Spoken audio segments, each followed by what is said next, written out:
एक मोठी बातमी आपल्या समोर येते. अजित पवारांच्या विमान अपघाताची चौकशी होणार. एकनाथ शिंदेंचा मोठा निर्णय. महाराष्ट्राला हादरवणारी बातमी आज सकाळी समोर आलेली आहे. उपमुख्यमंत्री अजित पवार यांच्या विमानाचा आज बुधवार दिनांक 28 रोजी बारामती या ठिकाणी मोठा अपघात झालेला आहे. या विमान अपघातात अजित पवारांसह 5 जणांचा दुर्दैवी मृत्यू झाला आहे. बारामती विमानतळावर लँडिंग करण्याच्या प्रयत्नात असताना त्यांचं विमान शेतात कोसळलं. त्यानंतर विमानाला भीषण आग लागली आणि या भीषण दुर्घटनेत अजित पवारांचा दुर्दैवी मृत्यू झाला आहे.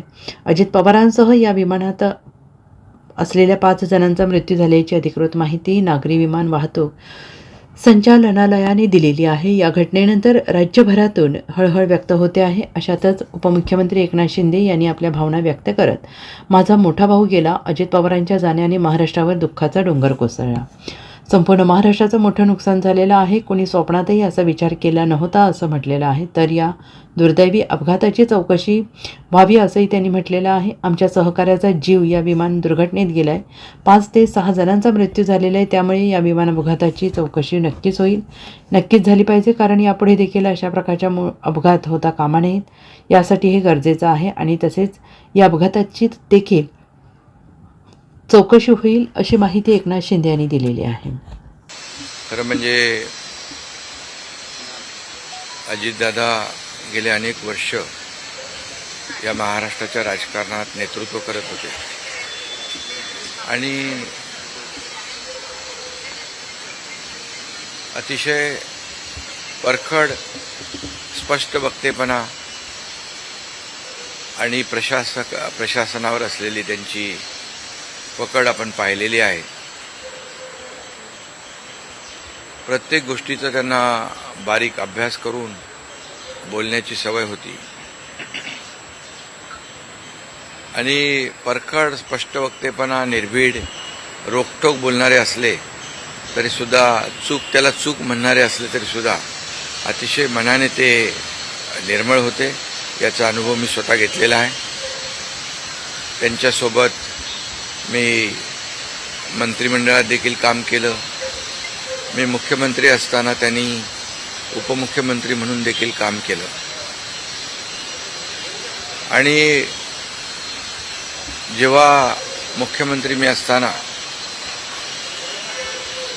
मुख्यमंत्री माझी लाडकी बहीण योजना किंबहुना इतरही योजना जेव्हा आम्ही सुरू केल्या तेव्हा आर्थिक जे काही घडी आहे किंवा आर्थिक तरतूद जी आहे ती अतिशय उत्तमपणे त्यांनी त्यावेळेस केली आणि याचा अनुभव मला आहे.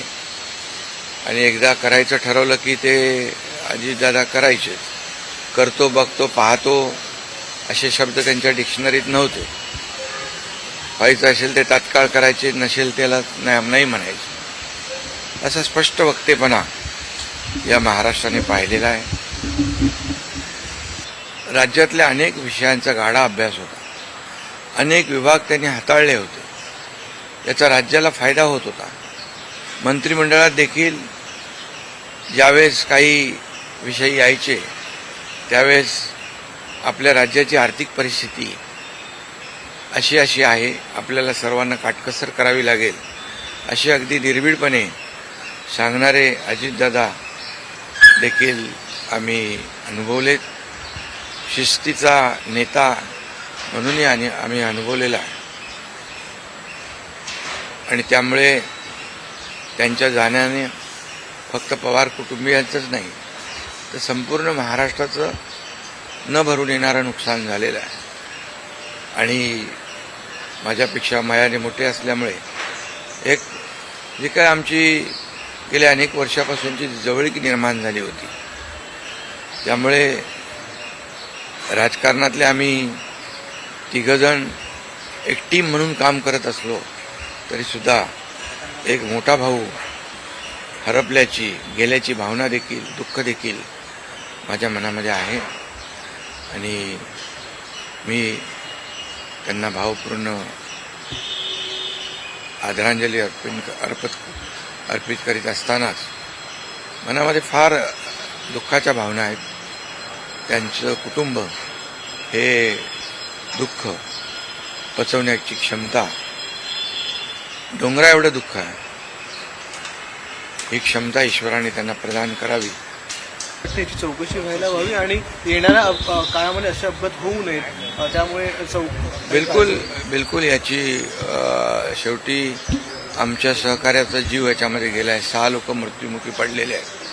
त्यामुळे या विमान अपघाताची चौकशी नक्कीच व्हायला पाहिजे, नक्कीच होईल. कारण यापुढे देखील अशा प्रकारचे अपघात होता कामा नये, यासाठी हे गरजेचं आहे आणि त्यासाठी त्याची चौकशी देखील होईल. Bureau report, SBN Marathi, Mumbai.